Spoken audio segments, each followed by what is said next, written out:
their life under detention. India should immediately reverse restrictive measures against political parties in IIOJK and release all political prisoners, so that the Kashmiri people can exercise their inalienable right to self-determination in accordance with the relevant UNSC resolutions. Pakistan strongly condemns the indiscriminate and disproportionate use of force by Israeli authorities against civilian population in Gaza and calls for an immediate cessation of hostilities.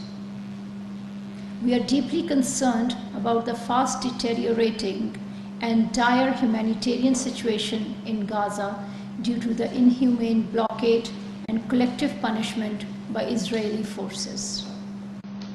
The decision to cut off electricity, fuel and water supplies is unjust and should be reversed, as it would severely impact the lives of the Palestinians in the enclave.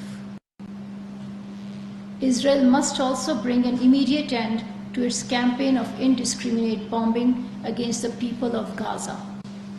It should fulfill its obligations as an occupying power under the international law, lift the blockade, and allow access to humanitarian aid to the Palestinian people. The current cycle of aggression and violence is a sad reminder and a direct consequence of over 7 decades of illegal foreign occupation, aggression, and disrespect for international law, including UNSC resolutions that recognize the inalienable right to self-determination of the Palestinian people. Pakistan has been constantly warning against serious consequences of Israel's escalatory and provocative actions in recent months. The unprecedented gravity of the situation demands urgent intervention by the international community. We urge the United Nations to play a proactive role in facilitating a ceasefire to alleviate the deteriorating humanitarian situation in Gaza. The international community must work in concert for a just, comprehensive, and lasting two-state solution with a viable, sovereign, and contiguous state of Palestine on the basis of pre-1967 borders with Al-Quds al-Sharif as its capital.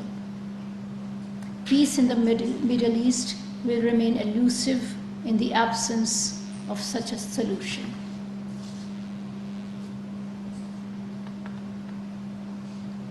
I have an announcement to make. At the invitation of President Xi Jinping, Prime Minister Anwar al-Haq Kakar will undertake a visit to China to participate in the 3rd Belt and Road Forum for International Cooperation being held in Beijing from 17th to 18th of October. The Prime Minister will attend the opening ceremony of the BRF and address the high-level forum entitled Connectivity in an Open Global Economy to be held on 18th of October. He will hold bilateral meetings with President Xi Jinping and senior Chinese leaders, with a number of leaders attending the forum. While in China, the Prime Minister will also meet with leading Chinese entrepreneurs to expand bilateral trade and investment. He will also visit Urumqi, Xinjiang Autonomous Region of China, to meet with local leaders and business persons aiming to enhance trade, investment, and people-to-people relations.